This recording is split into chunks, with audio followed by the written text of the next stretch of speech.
¿Nos ¿Qué escucha? tal? Muy buenas noches. Gra- Saludos a ti y a todo tu auditorio. Gracias, padre. Pues rito tras rito, ritos históricos, incluso los que hemos visto en los últimos días. Y hoy pudimos ver por la mañana, tiempo de nuestro país, padre, un rito importante, donde hay mucho simbolismo, que es el cierre del ataúd. Cuéntenos sobre este proceso que vimos hoy. Sí, así es. Mira, como nos hemos dado cuenta, como ya parte de los preparativos para las exequias del Papa Francisco, hoy este rito del cierre del ataúd, bueno, pues se llena también de todo un simbolismo que también cabe recalcar que el mismo Papa Francisco el año pasado ha hecho unos cambios en este rito, donde entonces su cuerpo es depositado en el féretro, y este féretro también tiene un féretro primero de zinc que sirve para conservar el cuerpo y que también tiene estos beneficios también clínicos para no despedir olores, etcétera. Y luego está inserto en el ataúd de madera. Eh, del ataúd también se ha colocado un documento que contiene en síntesis la vida y la obra del Papa Francisco. En él Sí. también se han colocado una serie de monedas acuñadas durante este tiempo. Bien, después del cierre del ataúd, el cuerpo del Papa descansa en tanto se termina de preparar la misa exequial, el funeral que antecede al sepulcro. ¿Cómo es este proceso? Es decir, ingresan el cuerpo a la basílica y esperan horas mientras preparan la plaza, padre. Sí, el cuerpo reposará aún durante estas horas en el interior de la Basílica de San Pedro, frente al altar de la Confesión, donde a la hora de Roma del día de mañana saldrá por la puerta principal de la Basílica de San Pedro y también por la puerta de ingreso en el atrio de la Basílica de San Pedro, para ser colocado precisamente allí en el centro de la Plaza de San Pedro para la celebración de estos ritos exequiales del Papa. Habrá que mencionar que, como el rito también lo indica, para los ritos exequiales, el cuerpo del Papa en el féretro será colocado prácticamente en el suelo, en el piso, en el pavimento, también con todo un signo de sencillez, de Sí. humildad, como también, pues, pues, en el momento de la muerte somos eso. Solamente los que delante de Dios estamos para ir ahí. Y luego la Biblia abierta sobre el ataúd. Sí, bueno, realmente no es la Biblia, es lo que llamamos el evangeliario, el que ¿Ok? contiene los textos de los evangelios que se proclaman en misa. Se colocarán sobre el féretro precisamente, haciendo también alusión con una pequeña introducción en la oración de cómo él que también se alimentó de la palabra de Dios, pero cómo también él anunció el evangelio. Entonces ahora por ese evangelio que él mismo creyó y anunció, pues lo confiamos también a la misericordia de Dios, confiando también en la resurrección de los muertos. Por eso se coloca la palabra de vida sobre el féretro que contiene el cuerpo del Papa Francisco. Y es importante decir que en poco más de 20 años es la primera misa exequial de un papa en funciones, es decir, Benedicto tuvo una misa, un funeral particular porque era un papa emérito y que fue presidida incluso por el propio cardenal decano que hoy presidirá la misa de Francisco.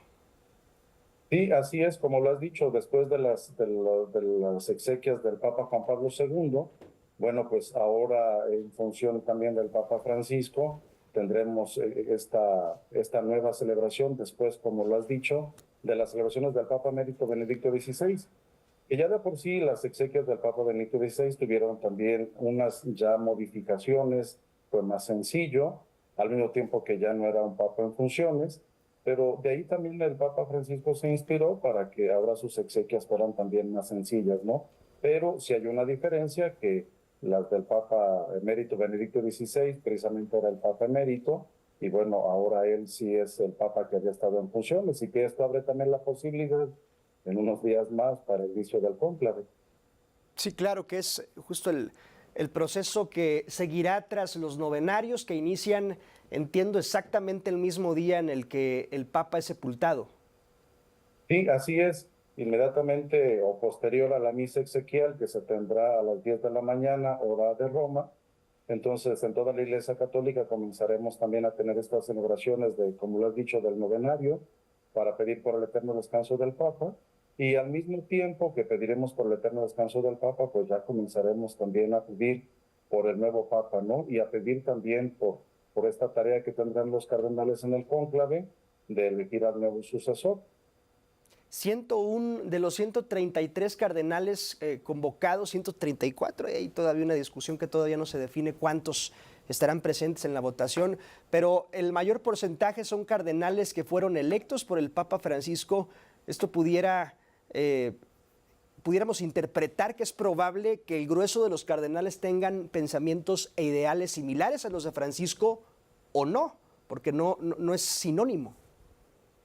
Sí, bueno, pues en la tendencia eso también podríamos pensar, ¿verdad? Claro que el grueso de los cardenales pues han sido también los que ha elegido el Papa Francisco, y es normal, porque pues en su periodo, ciertamente por la edad también de ellos, sería como imposible que aquellos que habrían estado cuando lo habrían elegido a él aún estuvieran viviendo, ¿no? Entonces, pues es lógico que el grueso de los cardenales ahora son los que él habrá elegido, pero yo creo que hay que tener muy en cuenta aquí, ¿verdad?, que más que pensar en si son los cardenales que él había elegido, si como por ahí se dice, si son de su línea, de su pensamiento, será más bien para nosotros entenderlo y vivirlo con ojos de fe, que esperamos también que todos los cardenales, con la luz del Espíritu Santo, bueno, elijan aquel Papa que para la Iglesia en este tiempo nosotros necesitamos, ¿no? Para la Iglesia católica, pues también para hablar de la unidad entre todos los cristianos, y pues también para ser una voz que en el mundo pues también promueva la paz, la justicia, la solidaridad, la fraternidad, ¿no?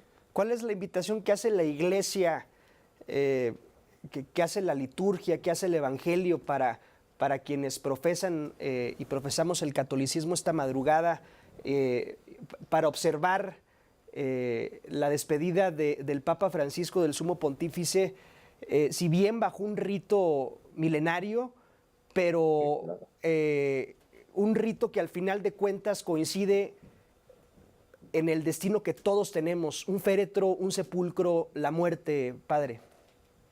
Y mira, yo creo que también hay que descubrirlo, que esta celebración se enclava también en lo que estamos viviendo durante esta semana, la llamada octava de Pascua, que nos invita a celebrar la resurrección de Cristo. Entonces, hay que tener muy en cuenta que para nosotros los cristianos católicos, pues este tiempo es tiempo de profesar en la resurrección de los muertos.